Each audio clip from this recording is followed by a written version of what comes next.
Hello guys, வணக்கம் and welcome back to சிறப்பு media 2.0. நான் உங்கள் உதய். இந்த வீடியோவில் நம்ம இதை பற்றி பார்க்க போகிறோம் அப்படின்னு பார்த்தீங்கன்னா, பிக் பாஸ் சீசன் 8ஓட 13வது வாரத்துக்கான முதல் நாளுக்கான இரவு நேர ஓட்டிங் முடிவுகளை தான் இந்த வீடியோவில் முழுசாக பார்க்க போகிறோம். ஸோ இந்த வீடியோ போகிறதுக்கு முன்னாடி நம்மளுடைய சேனலை சப்ஸ்கிரைப் பண்ணாதாங்க சப்ஸ்கிரைப் பண்ணி வச்சுக்கோங்க. பக்கத்தில் ஒரு பெல் ஐக்கான் இருக்கும், அதையும் ப்ரெஸ் பண்ணி ஹாலில் போட்டுக்கோங்க. அப்போ தான் நாங்கள் அப்டேட் பண்ணுற ஒவ்வொரு ஸ்மால் நோட்டிஃபிகேஷன் வந்து சேரும். அதை தாண்டி இந்த வீடியோ குறைஞ்சபட்சம் ஒரு 1000 லைக்கான எதிர்பார்க்குறோம். ஸோ லைக்கை போடுங்க, வீடியோ பாருங்கள். வாங்க இன்றைய வீடியோக்குள்ள வந்து போகலாம். நம்பர் 1 பொசிஷனில் the one and only Jacqueline அவர்கள் வந்து இருந்துட்டு இருக்காங்க. அவங்க வாங்கிய ஓட்டுகளோட எண்ணிக்கை அப்படின்னு சொல்லி பார்க்கும்போது 16,877 ஓட்டுகளாகும். பர்சன்டேஜ் வைஸ் அப்படின்னு சொல்லி பார்க்கும்போது 15.81% வந்து இருந்துட்டு இருக்காங்க. நம்மளுடைய ஜாக்லீன் அவர்கள் லாஸ்ட் வீக்கில் எங்கே முடிச்சாங்களோ அதே இடத்துல தான் வந்து தொடங்கியிருக்காங்க அப்படின்னே வந்து சொல்லலாம். ஏன்னா லாஸ்ட் வீக்கில் பட்டையை கிளப்பி 1.25 லட்சத்துக்கும் மேலான வாக்குகள் வந்து வாங்கியிருந்தாங்க. அதே மாதிரி வாய்ப்புகள் இந்த வாரத்திலும் இருக்க போகுது அப்படிங்கிறதுல மாற்று கருத்தே கிடையாது. அதுக்கடுத்து ஜாக்லீனை தொடர்ந்து 2வது பொசிஷனில் நம்மளுடைய தீபக் அவர்கள் வந்து இருந்துட்டு இருக்காரு. அவர் வாங்கிய ஓட்டுகளோட எண்ணிக்கை அப்படின்னு சொல்லி பார்க்கும்போது 16,361 ஓட்டுகளாகும். பர்சன்டேஜ் வைஸ் அப்படின்னு சொல்லி பார்க்கும்போது 15.32% இருந்துட்டு இருக்காரு. நம்மளுடைய தீபக் அவர்கள் அடிச்சு வேற லெவலில் வந்து ஓட்டிங்ஸை வாங்கிட்டு இருக்காரு அப்படின்னு தான் வந்து சொல்லி ஆகணும். சொல்ல போனால் ஜாக்லின் நம்பர் 1 பொசிஷனில் இருக்காங்க, தீபக் செகண்ட் பொசிஷனில் இருக்காங்க. ஆனால் இவங்க 2 பேருக்கும் இடையேயான வித்தியாசம் அப்படின்னு சொல்லி பார்க்கும்போது வெறும் 500 வாக்குகள் மட்டும்தான் வித்தியாசம் இருக்குது. அதனால் எப்போ வேணாலும் தீபக் அவர்கள் நம்பர் 1 பொசிஷனுக்கு போகிறதுக்கான வாய்ப்புகள் எல்லாமே வந்து இருந்துகிட்ருக்கு. அதுக்கடுத்த 3வது பொசிஷனில் ராணவ் அவர் வாங்கிய ஓட்டுகளோட எண்ணிக்கை அப்படின்னு சொல்லி பார்க்கும்போது 15,428 ஓட்டுகளாகும். பர்சன்டேஜ் வைஸ் அப்படின்னு சொல்லி பார்க்கும்போது 14.45% வந்து இருந்துகிட்ருக்காரு நம்மளுடைய ராணவ் அவர்கள். ஆக்சுவலாக இந்த மனுஷனும் ரேஸில் வந்து இருந்துகிட்ருக்காரு அப்படின்னு தான் வந்து சொல்லணும். ஏன்னா லாஸ்ட் வீக்கில் 3வது பொசிஷனில் இருந்தார், கடைசி வரைக்குமே அதே இடத்துல தான் வந்து இருந்துகிட்டு இருந்தார். பட் இந்த வாரத்தில் அவர் டக்குன்னு சொல்லி செகண்ட் பொசிஷனுக்கு போகிறதுக்கான வாய்ப்புகளும் இருக்குது. ஏன் ஃபஸ்ட்டு பொசிஷனுக்கு போனாலும் ஆச்சரியமே இல்லை, ஏன்னா அந்தளவுக்கு தான் வாக்குகள் வாங்கிட்டு இருக்காரு. அதுக்கடுத்த 4th பொசிஷனில் நம்மளுடைய பவித்ரா அவர்கள் இருந்துட்டு இருக்காங்க. அவங்க வாங்கிய ஓட்டுகளோட எண்ணிக்கை 13,895 ஓட்டுகளாகும். பர்சன்டேஜ் வைஸ் அப்படின்னு சொல்லி பார்க்கும்போது 13.01% வந்து இருந்துட்டு இருக்காங்க நம்மளுடைய பவித்ரா ஜனனி அவர்கள். ஆக்சுவலாக இந்த வாரத்தில் டேரெக்டாகவே பவித்ராவுக்கு மிகப்பெரிய அளவில் சப்போர்ட் வந்து கிடைச்சிருக்கு அப்படின்னு தான் சொல்லணும். ஏன்னா லாஸ்ட் வீக்கில் கூட கொஞ்சம் ஸ்ட்ரகிள் பண்ணாங்க. 5th பொசிஷன்லேருந்து 4th போனாங்க, அப்புறம் 4thலேருந்து திரும்பி 5th வந்தாங்க. இந்த மாதிரி மாறி வந்து கடைசியாக 4th வந்து முடிச்சாங்கன்னு வச்சுக்கோங்களேன். பட் இந்த வாரம் வேறு லெவலில் பண்ணிகிட்டு இருக்காங்க.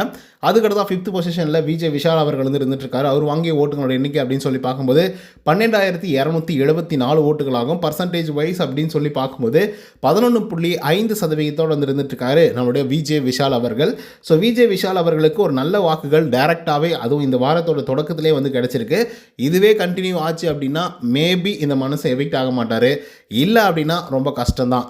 அதுக்கடுத்து வந்து பார்த்திங்கன்னா 6th பொசிஷனில் நம்முடைய அருண் பிரசாத் அவர்கள் வந்து இருந்துட்டு இருக்காரு. அவர் வாங்கிய ஓட்டுகளோட எண்ணிக்கை அப்படின்னு சொல்லி பார்க்கும்போது 11,963 ஓட்டுகளாகும்.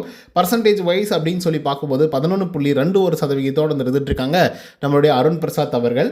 ஆக்சுவலாக இந்த மனுஷன் டிக்கெட் டு ஃபினாலே டாஸ்கில் ஃபஸ்ட்டு டாஸ்க் வந்து நடைபெற்றது. அந்த டாஸ்கில் 2 பாயிண்ட் எடுத்து லீடிங்கில் வந்து இருந்துட்டு இருக்காரு. அது தாண்டி இந்த வாரத்தோட தொடக்கத்திலே ஓரளவுக்கு நல்ல வாக்குகளோடு வந்து தொடங்கியிருக்காரு. ஆனால் இதெல்லாம் பத்தாது. இப்படியே போச்சு அப்படின்னா அருண் பிரசாத் எவிக்ட் ஆகிறதுக்கான எல்லா வாய்ப்புகளும் வந்து இருந்துகிட்ருக்கு. அதுக்கடுத்தா 7th பொசிஷனில் அன்எக்ஸ்பெக்டட்லி மஞ்சரி அவர்கள் வந்து இருந்துட்டு இருக்காங்க. அவங்க வாங்கிய ஓட்டுகளோட எண்ணிக்கை அப்படின்னு சொல்லி பார்க்கும்போது 11,722 ஓட்டுகளாகும்.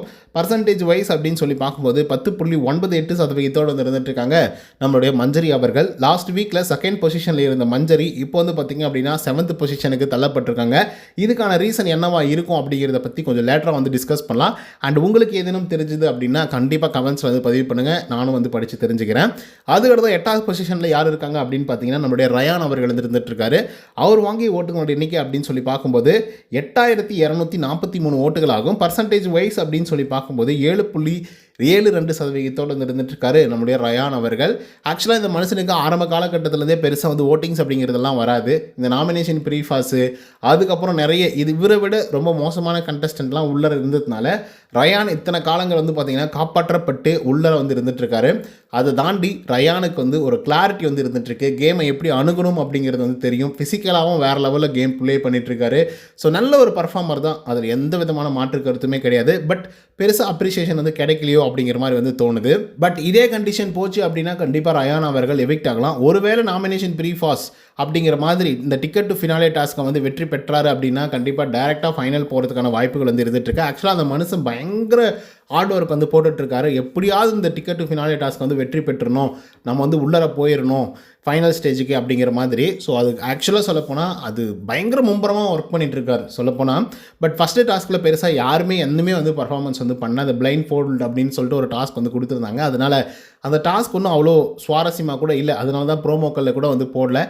கொஞ்ச நேரத்தில் வந்து முடிச்சிட்டாங்கன்னு வச்சுக்கோங்களேன். பட் அதெல்லாம் தொடர்ந்து ரயான் அவர்களும் நம்மளுடைய அருண் பிரசாத் அவர்களும் ராணவ் அவர்களும் 2 பாயிண்ட் வந்து வாங்கியிருக்காங்க. ராணவ் வந்து பார்த்திங்க அப்படின்னா மனுஷனுக்கு லக்குங்க, அது வேறு லெவல் லக்கு. அந்த பையனுக்கு கை உடஞ்சது இல்லைங்களா, கை உடஞ்சது மீன்ஸ் அந்த டேர் ஆகிருக்கு. ஸோ அப்படி டேர் ஆனால் கூட நான் வந்து இந்த கேமை கண்டினியூ பண்ணுறேன், நான் எப்படியாவது விளையாடுறேன் அப்படின்னு சொல்லி ஒரு கான்ஃபிடென்ட்டோட உள்ளர போயிட்டு விளையாடுறாருல, அது வேறு லெவல். இன்றைக்கி ஒரு டாஸ்க் வந்து கொடுத்துருந்தாங்க, கிராசரி ஐட்டத்துக்கான ஒரு டாஸ்க். அந்த டாஸ்கில் வந்து மனுஷன் 2 கையை யூஸ் பண்ணி கூட அந்த காற்றை கழட்டி விட்டுருந்தாப்புல. ஸோ ஏன் அவ்வளோ தூரம் உழைக்கிறார் அப்படின்னா, பிக் பாஸ் அப்படிங்கிறது ஒரு பெரிய தளம், அதை நான் எவ்வளோ தூரம் உபயோகப்படுத்திக்கணுமோ அவ்வளோ தூரம் நான் வந்து யூஸ் பண்ணிக்கணும் அப்படின்றதுல ரொம்ப கான்சியஸாக வந்து இருந்துட்டுருக்கார் ராணவ். இந்த டைட்டில் அடிக்கணும், இந்த ஃபைனல் ஸ்டேஜுக்கு போகணும் அப்படின்றதெல்லாம் தாண்டி நான் ஒவ்வொரு நாளும் இந்த வீட்டுக்குள்ளே வந்து இருந்துகிட்ருக்கேன், அந்த ஒவ்வொரு நாளையும் நான் வந்து சரியாக பயன்படுத்திக்கணும் அப்படின்னு நினைக்கக்கூடிய ஒரு ஆள். பட் நிறைய நெகட்டிவிட்டியும் அவர் மேலே வந்து இருந்துட்டு தான் இருக்குது. பட் பரவாயில்ல அப்படின்னு தான் வந்து சொல்லணும். அதுக்கடுத்து மஞ்சரியை பற்றி நான் சொல்லணும்னு சொல்லியிருந்தேன் இல்லையா. ஸோ சில பேர் வந்து பார்த்திங்க அப்படின்னா லாஸ்ட் வீக்கில் வந்து மஞ்சரி வந்து செகண்ட் பொசிஷனில் இருக்கும்போது ஏகப்பட்ட பேர் வந்து விமர்சனத்தை வந்து எழுப்பிட்டு இருந்தாங்க, இன்க்ளூடிங் மீ ஆல்சோ அப்படின்னு கூட வச்சுக்கலாம். எப்படிடா அதுக்கு முன்னாடி வாரங்கள் தான் 7வது 8வது பொசிஷனில் இருந்த மஞ்சரி எப்படி டக்குன்னு வந்து செகண்ட் பொசிஷனுக்கு வந்து வர முடியும், அதுவும் ஜாக்லின்கே டஃப் கொடுக்குற அளவுக்கு வந்து வந்துட்டுருக்காங்களே அப்படிங்கிற மாதிரி வந்து இருந்தது. But Manjari is a tough girl, கண்டிப்பாக அதை வந்து நம்ம சொல்லி ஆகணும். அதே மாதிரி வந்து பார்த்திங்க அப்படின்னா பயங்கர டஃப்பான ஒரு கண்டஸ்டன்ட் அண்ட் ஃபிசிக்கல் டாஸ்க்கெல்லாம் பிச்சு உதவுறாங்க. அதாவது டெக்னிக்கலும் வந்து பார்த்திங்கன்னா பயங்கர ஸ்ட்ராங்காக இருக்கக்கூடிய கேர்ள் வந்து பார்த்திங்கன்னா மஞ்சரி. நிறைய பேருக்கு வந்து மஞ்சரியை பிடிக்காமல் போயிருக்கு, நிறைய பேருக்கு வந்து பிடிச்சிருக்கு அப்படின்றதெல்லாம் தாண்டி முத்துக்குமரனுடைய ஓட்டிங் அப்படிங்கிறது வந்து மஞ்சரி அவர்களுக்கு கன்வெர்ட் ஆகுதா இல்லையா அப்படிங்கிறது லாஸ்ட் வீக்கில் வந்து நிறைய பேர் கேள்வி எழுப்பியிருந்தாங்க. ஏன்னா மஞ்சரி செகண்ட் பொசிஷன்ப்பா, இவ்வளோ வாக்குகள் வந்து வாங்கியிருக்காங்கப்பா, 1,00,000 வாக்குகளை கடந்துட்டாங்கப்பா அப்படின்னு சொல்லும்போதெல்லாம் கீழே கமெண்ட்ஸில் என்னவா வரும் அப்படின்னா, ஏன்பா இதெல்லாம் வந்து முத்துக்குமரனுடைய வாக்குகள் அப்படிங்கிற மாதிரி வந்து நிறைய பேர் கமெண்ட்ஸ் வந்து அடித்து நான் பார்த்துருக்கேன். பட் மேபி இருக்குமோ அப்படிங்கிற மாதிரி வந்து தோணுது. பட் இருந்தாலும் கூட இந்த வாரத்தில் வந்து நம்மளுடைய முத்துக்குமரன் நாமினேஷன் இல்லை. ஒருவேளை லாஸ்ட் வீக்கில் வந்து அவ்வளோ பேர் வந்து மஞ்சரிக்கு ஓட்டு போட்டிருக்காங்க, முத்துக்குமரனால் தான் போட்டிருக்காங்க, இல்லை அந்த இடத்துல வந்து டைவர்ட் ஆகிருக்கு அப்படின்னா இந்த வாரமும் மஞ்சரி அவர்களுக்கு வந்து டைவர்ட் ஆகிருக்கணும்ல. ஏன்னா முத்துக்குமரன் நாமினேஷன்லேயும் கிடையாது, ஆனால் ஏன் ஆகலை அப்படிங்கிற ஒரு கேள்வி வந்து வருது. அண்ட் இன்னொரு விஷயம் என்னென்னா, சௌந்தர்யா இருக்காங்கல்ல, சௌந்தர்யாவும் ரயான் அவர்களும் பயங்கர க்ளோஸ். நான் க்ளோஸ், அப்படியார மட்டும் ஒரு க்ளோஸ். ஒருவேளை இந்த முத்துக்குமரன் அண்ட் மஞ்சரி இந்த ஃபார்முலா வந்து பார்த்திங்கன்னா முத்துக்குமரனுடைய ஓட்டிங்ஸ் வந்து மஞ்சரிக்கு போகுது அப்படிங்கிற ஒரு ஃபார்முலா இருக்குல்ல, அப்படி நம்ம அப்ளை பண்ணி பார்க்கும்போது சௌந்தர்யாவுடைய ஓட்டிங்ஸ் ஏன் வந்து ரயான் அவர்களுக்கு போகக்கூடாது அப்படிங்கிற ஒரு கேள்வி வந்து வருது. ஏன்னா ஜாக்லினை சுத்தமாக பிடிக்கல சௌந்தர்யா அவர்களுக்கு. ஸோ ஜாக்லினுக்கும் பிடிக்கல, சௌந்தர்யாவுக்கும் சுத்தமாக பிடிக்கல. அப்படிங்கிறபோது கண்டிப்பாக அப்சல்யூட்லி அவங்களுடைய ஃபேன் பேசஸ் இருக்கக்கூடிய ஆட்கள்லாம் என்ன பண்ணுவாங்க அப்படின்னா, ஓகே ரயானுக்கு போடலாம் அப்படிங்கிற ஒரு கண்ணோட்டத்தை வந்து பார்ப்பாங்க. அப்படி பார்த்துருந்தா சௌந்தர்யா அவர்களுக்கு நம்பர் 2 பொசிஷனில் அதிகப்படியான வாக்குகளை வச்சுருக்கக்கூடிய ஒரு ஆள், ஓட் பேங்கிங்கில் நிறைய ஓட்டிங்ஸை வச்சுருக்கக்கூடிய ஒரு ஆள், அந்த ஆளுடைய ஒரு ரொம்ப நெருங்கிய ஃப்ரெண்டாக இருக்கக்கூடிய ரயான் அவர்களுக்கு ஓட்டிங்ஸ் அதில் பாதி விழுந்திருந்தால் கூட ரயான் வந்து சேஃபர் ஜோனில் இருந்திருப்பாரோ அப்படிங்கிற மாதிரி வந்து தோணுது. இந்த இடத்துல 2 விஷயங்கள் உடைக்கப்படுது. ஒன்று, மஞ்சரி அவர்களுக்கு லாஸ்ட் வீக்கில் முத்துக்குமரனுடைய ஓட்டு தான் வந்தது அப்படின்னு சொன்னவங்களுக்கெல்லாம் இந்த வாரத்தில் இல்லை, மஞ்சரிக்கு ஆர்கானிக்காக தான் வந்திருக்கு. ஏன்னா அப்படி நம்ம கணக்கு பண்ணும்போது இந்த வாரமும் முத்துக்குமரனுடைய ஓட்டிங்ஸ் வந்து வந்திருக்கணும் அப்படிங்கிற மாதிரி ஒரு வாதத்தை முன்வைக்கலாம். அதே மாதிரி ரயான் அவர்களும் சௌந்தர்யா அவர்களும் ரொம்ப க்ளோஸு. ஸோ அப்போது சௌந்தர்யா அவர்களுக்கும் அதிகப்படியான வாக்குகள் இருக்கும்போது அவங்களுடைய ஃப்ரெண்டு, அதுவும் நெருங்கிய ஃப்ரெண்டாகிய ரயான் அவர்களுக்கும் ஓட்டிங்ஸ் வந்து விழுந்திருக்கலாம் இந்த ஃபார்முலா அப்ளை பண்ணால்.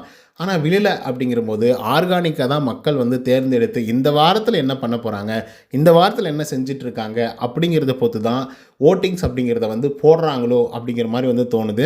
சில பேர் எப்படி யோசிப்பாங்க அப்படின்னா, முத்துக்குமரன் நாமினேஷன்லேயே இல்லை, சௌந்தர்யாவும் நாமினேஷன்லேயே இல்லை, நான் ஏன்டா அவங்களுக்கு போடணும், மற்றவங்களுக்கு எதுக்கு போடணும், என் தலைவனுக்கு தான் போடுவேன், என் தலைவிக்கு தான் போடுவேன் அப்படின்னு சொல்லிட்டு மற்றவங்களுக்கு போடாமல் கூட இருக்கலாம்.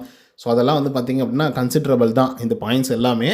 ஸோ இந்த விதத்தில் பார்க்கும்போது எனக்கு தெரிஞ்சு எல்லாமே ஆர்கானிக்காக தான் வர்ற மாதிரி வந்து தெரியுது. பட் தீபக் இஸ் அப்சல்யூட்லி கண்டிப்பாக பீஸ்ட் அப்படின்னு தான் வந்து சொல்லி ஆகணும். ஏன்னா ஓட்டிங்ஸில் அடித்து தும்சம் பண்ணிட்டார். ஒரு 2-3 வீக்ஸ்க்கு அப்புறமா வராரு மனுஷன், எடுத்த உடனே செகண்ட் பொசிஷன் அது தாண்டி ஃபஸ்ட்டு பொசிஷனுக்கே டஃப் கொடுக்குற அளவுக்கு ஓட்டிங்ஸ் வந்து வாங்கிட்டு இருக்காரு.